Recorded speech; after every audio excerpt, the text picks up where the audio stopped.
விட அதெல்லாம் மீறி துணிஞ்சு அவர் வரன்னு முடிவில் இருக்காரு. எப்படி பார்க்குறீங்க இந்த துணிஞ்ச செயலை? எப்படி பார்க்குறீங்க? துணியை வந்து நம்ம வரவேற்கணும் சார். ஏன்னா இது மாதிரி ஒரு துணிச்சல் இருந்தால் தான் வந்து நம்ம அரசியல் ஃபீல்டு பண்ண முடியும், மக்களுக்கு எதிர்த்து போராட முடியும்.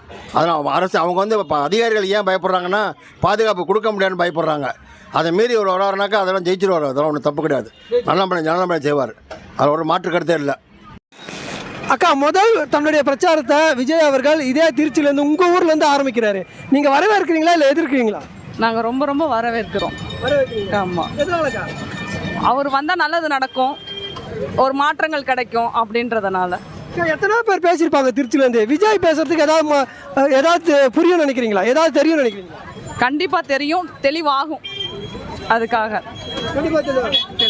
அக்கா, அவர் இங்கேருந்து ஆரம்பிக்கலாமா? திருச்சியிலேருந்து அவர் ஆரம்பிக்கலாமா? ஆரம்பிச்சா அவர் வந்து சீட்டில் உட்காருவாரு. இன்னும் ஒரு நம்பிக்கை கண்டிப்பா. நீங்க அப்ப வரவேற்கீங்க? கண்டிப்பா வரவேற்கிறோம்.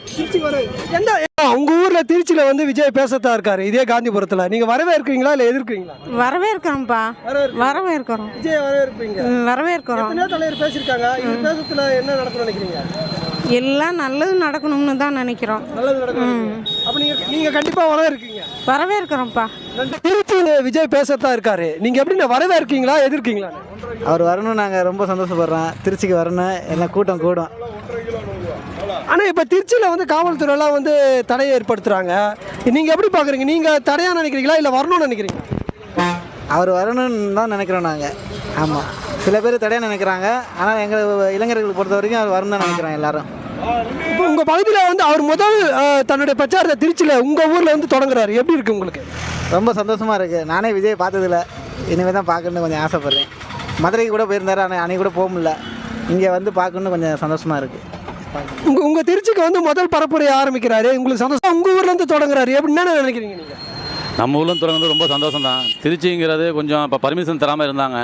பர்மிஷன் தரனாலும் பேசுகிற மாதிரி தான் உத்தேசமாக இருக்குது. இப்போதைக்கு திருச்சியில் சத்திரத்தில் தான் வந்து இது பண்ணியிருக்காங்க. நீங்கள் உங்கள் ஊர்லேருந்து தொடங்குறது வரவேற்கீங்களா? கண்டிப்பாக வரவேற்கிறோம். தளபதி வரவேற்க மாதிரி யாரும் வரவேற்க போகிறோம்? வரவேற்கிறோம். ஆனால் இங்கே இருக்கிற இளைஞர்லாம் எப்படின்னு இருக்குது சப்போர்ட் அவருக்கு? திருச்சியை பொறுத்த வரைக்கும், திருச்சி மதுரை இதெல்லாம் பொறுத்த வரைக்கும் தளபதி சப்போர்ட் தானே ஜாஸ்தி. மற்ற யாரும் வரமாட்டாங்க. இந்த திருச்சியில் அவர் அதிக வாக்கு வாங்குவார்னு நினைக்கிறீங்களா? கண்டிப்பாக நான் இந்த தொகுதியில் அவர் திருச்சியில் அறிவிச்சாருன்னா கண்டிப்பாக தளபதி தான் ஜெயிப்பாப்பில். அது வந்து 100% வாய்ப்பு. நன்றி.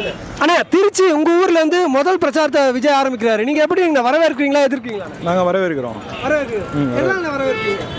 அவர் செய்கிறதெல்லாம் கொஞ்சம் நல்லதாக இருக்குது, நல்லது நடக்கும்னு நினைக்கிறோம், அவ்வளோதான். இதே இடத்துலேருந்து தொடங்கலான்னு இருக்காரு. பல பேர் தடையை ஏற்படுத்துகிறாங்க, நீங்கள் எப்படி பார்க்குறீங்க? அது பிடிச்சவங்க ஒருத்தன் இருக்காங்க, பிடிக்காத ஒருத்தவங்க இருப்பாங்கல்ல, அந்த மாதிரி இருக்காங்க. நமக்கு பிடிச்சிருக்கு.